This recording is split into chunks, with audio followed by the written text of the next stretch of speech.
What's up, everybody? Welcome back to IT Security Labs. And today we're going to complete Red from TryHackMe. Our main goal is to learn cybersecurity skills from TryHackMe and practice as much as possible so we know the attack methodology and how to break into machine. So without wasting a lot of time, let's jump in and attack Red from TryHackMe. So to get started, you need to sign into TryHackMe and start Red. This is a classic battle for the ages, and as you can see, it's a relatively new machine. I don't know when it was published, but this is Red V5. It says here, the match has started. Red has taken the lead on you. So there's someone who is attacking on the system, but you are blue and only you can take Red down. So this is a nice challenge. This is going to be cool. However, Red has implemented some defensive mechanisms that will make the battle a bit difficult. Red has been known to kick off adversaries, so will be kicked out of the machine. Red likes to change adversaries' passwords, so even after we get into the machine, we'll be kicked out anyway because the password will be changed after we find the password. And Red likes to taunt adversaries in order to throw off their game. So maybe some cool tricks, maybe trolling.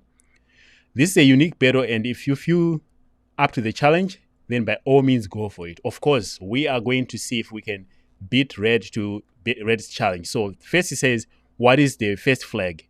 We know nothing about this machine, so we start with nmap in our Kali. Oh, by the way, I also have Obsidian notes here. This is where we'll be putting any interesting notes, and I like to do that. And here's my Kali. I already launched Burp Suite because I'm anticipating some attack that includes Burp. So let's run nmap. This is the top 1000 ports scan with nmap using service version, and we want some service scripts. And it should tell us if it finds anything. It says it found 2 services. All right, that was a quick nmap scan. As you can see here, we have port 22, and it tells us the version of Ubuntu. Most of the time, initial access is not going to be on port 22, so we'll remember that. But we do have port 80, so only those 2 ports. After this, I will usually run a full TCP scan because this is a very short list of ports. But for now, let's just go to our browser and see what's on the browser. So we don't have the domain name or anything like that, so we're going to see, okay, the page is index.php. Oh, right away, I'm thinking of local file inclusion here because of this equal sign. So I look in the URL, so I can tell that something funny is going on with that URL already. So let me look around to see if I can find the domain name. Usually there will be like a contact us web. Yeah, this is not the correct one. I'm expecting something like .tryhackme. Let's see, about. This is some generic template text. So I'm not going to worry about all this text here. Portfolio. All right, we see some images. There are situations where we need to download all these images and run the EXIF tool to see if we can find any special information. But this is an easy machine, so I already think something has to do with local file inclusion here. So I'm going to actually forward this to Burp Suite and try to do some local file inclusion and look for etc password and things like that. So to do that, I'm going to use Burp Suite. And with Burp Suite on the proxy, I'm going to use their built-in browser. It says the OS does not support sandbox enabled, so I need to go to settings because I'm running this as root. If I go to Burp browser, and I need to check this to bypass the sandbox thing that they're talking about. So now I should be able to open the browser. But okay, this is going to the portfolio. So in Burp, I need to turn on my interception. Did I already close it? Okay, so interception is off. Let me turn it on. Then going back to my browser, I can just refresh this. All right, here it is. I'm going to send this to repeater so I can do this multiple times without messing up. And right here, our classic local file inclusion, if you come here. Okay, so this should tell you how different ways you can try to encode, you can mess with things, but right now we just start with the basic one. So let's go back to Burp Suite and say, okay, portfolio is equals to page is equals to, instead of portfolio, I'm just going to say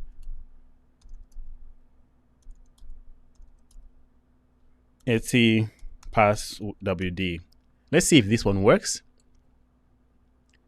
And of course, 302 not found. So there are a few things you can do. You can keep adding here and removing. The more the better, because then it takes you straight. But right now we don't have anything. We can try to put double and send. But the problem is they must be blocking somehow. They have something going on there. So let's check the contents of index.php. What does that look like? So it says page index.php is going to home.html. I still want that one to be index.php. Okay, let me copy this, because this is what's controlling our page. And all I did was just call it again, because it's actually trying to control things here differently. So let me make this one a PHP. All right, now it's easier to read. So here's a PHP function, and it's sanitizing input. So this is what we're fighting in our quest for remote file inclusion. So we have parameter 1, string replace. So if it sees ... it's going to replace that parameter. So that's why it's being replaced. And it's also doing it again. If you see another one, it's replacing it. So we need 3 forward slashes, maybe 4. I'll find out, we'll play with it. And 2 dots. Is it? Let's go and experiment with it. Okay, so after it does that, here's another one. If your page is goes to get, it needs to be all lowercase, so that's going to be a problem. If you start with Etsy password, this regex here is looking for all letters of the alphabet, A to Z, and they also need to be lowercase, so you cannot put any uppercase. So that's what we are fighting. Otherwise, everything is going to go to home HTML. So that's what is happening here. In order for us to fight, we have to fight the fact that they are replacing these strings, and also give them something lowercase at the beginning instead of starting with a ... because this is what they're looking for. Let me create another one here. Let's just make it here so that it actually works. 1, 2, 3. So if we say /Etsy, the normal payload is ...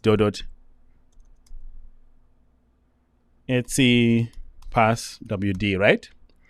But we need to account for the fact that they are replacing these with nothing. So they are actually taking off Etsy password here. So if we just put this, they will come and remove this and remove that. So it will just end up as Etsy password. So what we need to do, let's account for the fact that they will remove them and put 4, 2, and 2, 1, 2, 1, 2, and 2. Okay. Then they're also replacing another one. So I need to add 1 dot and a forward slash. And I need to add another dot and a forward slash. And I need to add another dot and a forward slash. Another dot and a slash.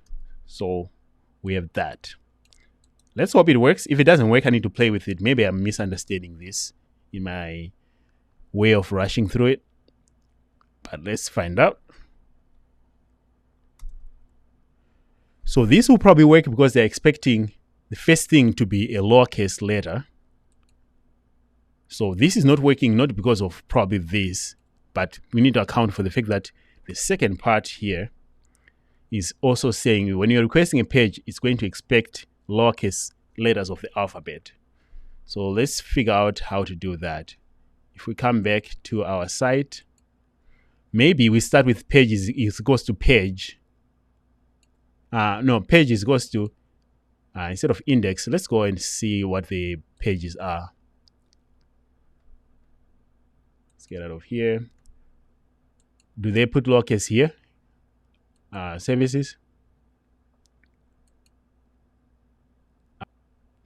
So we can just go maybe and say the page is equals to about, and then we can escape out of that about. So what that will look like is probably going to be about, and then slash, because that's what they say here. Okay, so we'll get into about and then get out once and then do the Etsy password. Hope that does it. Otherwise, we need to play with it even more. But for now, let's go and figure out if this will work. All right, now let's send that one.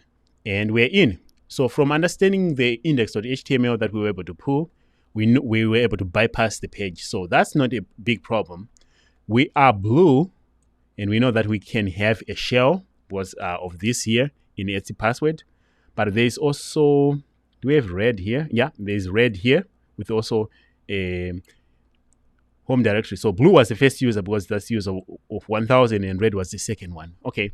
But now, if we can access Etsy password, let's see what we can find in our own, in blue's location. So instead of Etsy password, since we can read and we know who we are, slash home, because blue has bin bash executable permissions, we need to give it a file. That's just taking us to the home directory. What files can we find in the home directory? Bash history. If blue was running any commands, we'll be able to see the bash history. We can also check the .ssh. Let's check bash history here. All right, so blue is doing something. We're going to steal that history. So let's check the bash history quick. So echo rules, they're creating some rules, then they're changing to the home directory. What the hell is this? Echo rules. Then they're using hashcat, standard out. There's a file called reminder. It's a hidden file. Okay, so they're using hashcat to and this rule file to generate a pass list.txt. Then they're opening pass list, or then they are deleting it. So we cannot just steal the pass list that they have. Then they are installing hashcat. I think I already have a hashcat on my Kali, so I can try to replicate this on my own Kali and end up with the same pass list. But what I need is this reminder file. Let's see what's in that reminder file. And for that, we can just do a dot reminder. And okay, super password. So we can try to SSH with this password, but I would assume it would not be easy. So let me make another one here.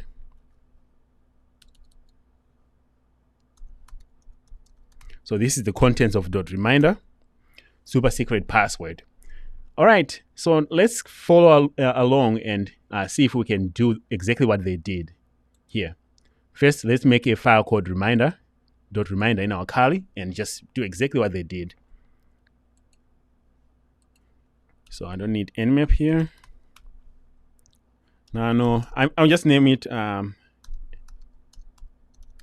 It doesn't have to be hidden in my Kali, but I guess I want to just do exactly what they have. So I saved it. All right, so we have a reminder file.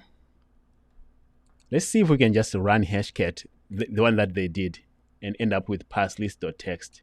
And this is assuming that I have the same word list that they have. So I'm assuming my Kali should have it. If it doesn't, then I need to go and find it.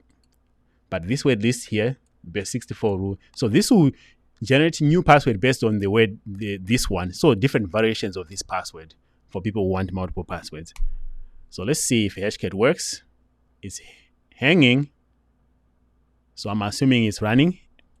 Okay, so it's done. Let's see, cat pass list, the text. Okay, so these are the possible passwords that our user is creating. So the only logical thing here from our nmap was that we have port 22 open. So we just go and use Hydra for this. Forgot the syntax, so just saying Hydra. How do we brute force SSH connections? I already have Hydra, so this is how we are going to do it. They're putting 4 threads on it. That's what the negative T4 means. But so user.text is just blue. Again, I guess we can say blue and red there. In the password, pass list.txt.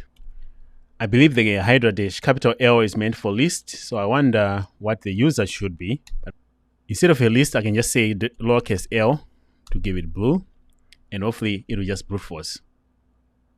Why is not working? 10.10.31 SSH T4.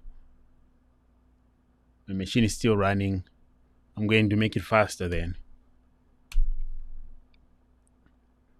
Okay.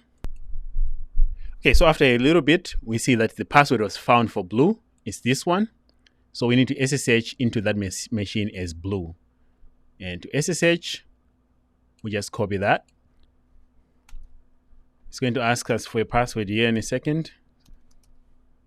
And then we know this one works because Hydra told us so.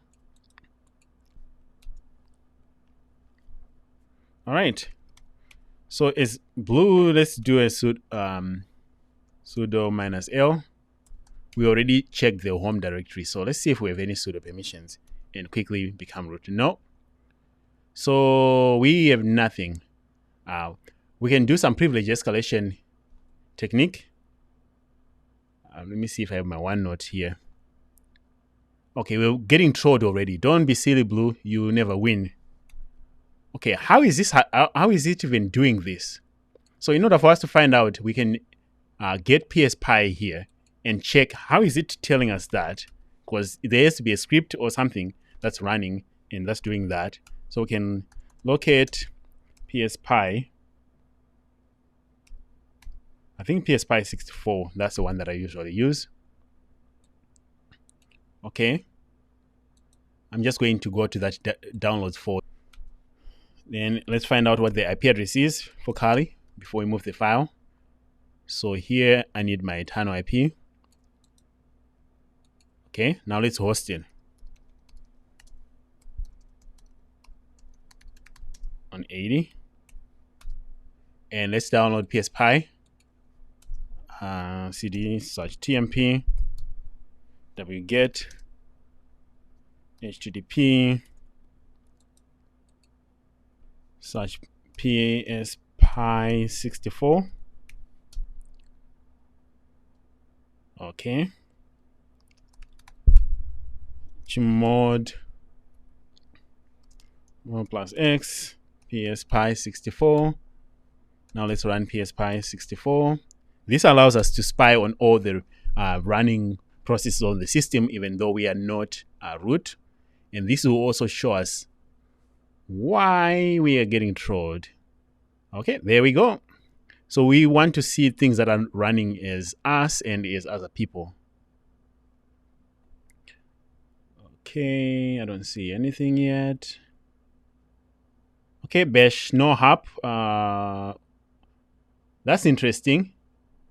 So this is a reverse shell one that's running as 1001. So it's that other user, Red. That's 1001 user ID. So they're running this. So we can actually just, if we can put our IP address here, we can try to get a reverse shell on port 9001. We need to know if we can edit etc password. So the command that we want is going to be an echo my Kali. We need to echo an entry in etc host.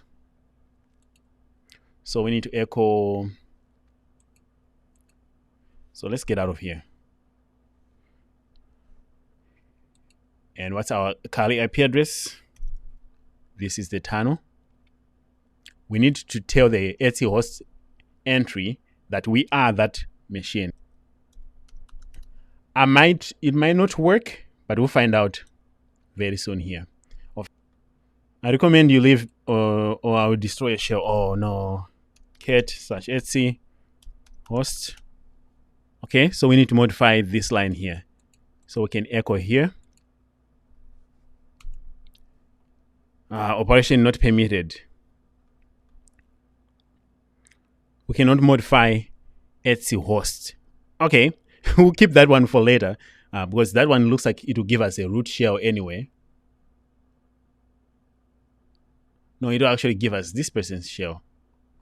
So that's not going to fly. cd okay, ls -la. We didn't actually get a check here. We got a cache. Oh, here's flag 1. And they kicked us out. All right, so I'm assuming our password doesn't work after we get kicked out. That's probably why we have a password list. So here's what I'm going to do. I'm going to rerun Hydra again. I need to be in this folder. This is where I have my list. Okay, Hydra is going to give us a new password, and as soon as we get a new password, we'll sign in. And once we sign in, we are going to see if we can check, get the flag first, and also check other things that we can try to find in there. So here's our new password. Okay, so now that we're back in for the second time, let's do an ls-la cat flag. Probably shouldn't be getting the flag, but I'm too excited to submit it because I got it. I don't know why this is considered easy. I see .cache here. I see .ssh. ls-la /etc host. Okay, so people who are in the admin group can do that. ID, am I in the admin group? No, I'm not. Okay, cd/home. Let's see if we can. Okay, we're getting trolled again. Ls cd red. Let's see if we can go to Red's home directory and steal stuff. Okay, Red has a git file here, but only Red has access to it, but we are blue, so that's unfortunate. Oh, we cannot overwrite it, but we can try to append. I forgot about that. Okay, so we can echo that to etc host, but before we do that, okay, they got me again. So I need to rerun Hydra, get a new password, SSH. But what we're going to do here, no, actually we're still in there. When you echo that to etc host, oh, this time it works. cat/etc host. Notice that we now have our entry here, which is also something same as this. We cannot overwrite it. So what we can do is, let's start a listener here. Netcat lvnp on 9001, because that's what we saw using PSPy. So if that thing is running as root, or whatever it is running as, we're going to get a reverse shell here. So I have my listener. Let's see if PSPy is going to show us that process that's running a reverse shell. And if it works, we should get a shell here. Okay, we're getting trolled. They'll also give us some passwords. I thought I saw some passwords here, but I don't think that they'll just echo passwords or hashes in here that works. It's probably part of the trolling, so I'm not too worried about it. We can try to see if we can access these here, but it's in user bin, so that's not going to work. And this is what's going to give us our reverse shell right here. This no hub on 9001. So it will reach out to whoever has this IP address here. I mean, whoever is that one. So let's see if it reaches out. So we can check the cron job, or we can just wait. It should run at some point. Okay, so after a little bit, we do actually get a reverse shell as red, and this is coming from just this line here that we saw using PSPy. And of course, they killed our session, but we don't need it. So here is red. We don't have the creds here yet, so let's just do basic enumeration. What does, okay, they're clever. Red doesn't have bash history because it's being sent to dev now, but we can get flag 2. And I don't know if Red will kill their own session, but I'll move a little bit faster because I don't trust this anymore. What is the third flag? I'm assuming this is when we get root. We can get the third flag. And looking at this right away, I see a .git folder. That's always interesting. We might want to extract git creds from .git. So let's go to .git. There's a tool that I have used before to extract git stuff. But here we just have psexec. And the interesting thing is this psexec is owned by root, and it does have an SUID set. So can I just... Okay. So it's asking me to install it. How do I do this? Let's look it up. There has to be a privilege escalation for it. Okay, so I got my shell back because it died on me. So for privilege escalation, we're going to go to the temp folder, and then we'll Google out the two that we just found. In this case, let's find out. So we said pkexec suid privilege escalation, and the site I want it to be from github.com. And we'll get a lot of results here. You can pick any of these, and I'm sure that they'll work. The one that I'm going to be using is this one here from a couple years ago by this user. It's pretty straightforward. They want you to, the default payload shell as root and generated from MS of Venom. So this is just going to give us a payload. So that's the payload that we're going to see in this script. So let's just clone this repo.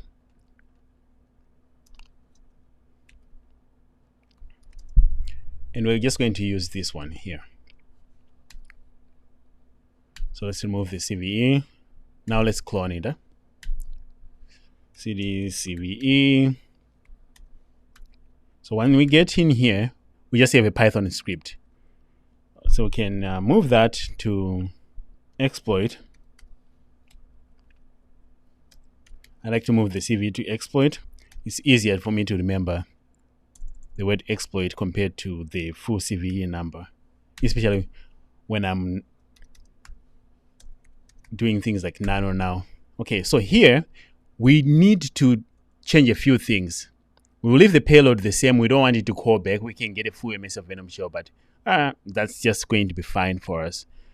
We need to make sure that the path for our pkexec is actually the binary that we want to run, because right now it's going to point to user bin pkexec. That's not going to work. We know that ours is on /home /red /.git. Yeah. So now that we changed it, let's move that exploit to our victim. So IPA, that one. So Python 3. Okay. Now we need to just do a wget, and we should run the exploit. Wget http and that and exploit.py. All right. Now we can say Python 3 exploit.py. Let's see if it works. Something happened ID, and we are root. So that was a simple privilege escalation. So now we can see this such root. Do we have a flag here? Okay. Yeah, let's flag 3. No such file. Oh, what are you talking about? Okay. Cat flag 3. All right. So that was a fun machine. I will submit this flag. If you like this content, please remember to like these videos and also subscribe to my channel. It really helps me a lot. Otherwise, if you also like the defense and attack videos, I'm going to be making a malware video this coming weekend or so, and you can subscribe and you'll be notified. Otherwise, thanks for being here. This was a fun machine, and I'll submit this flag, and I hope to see you next time.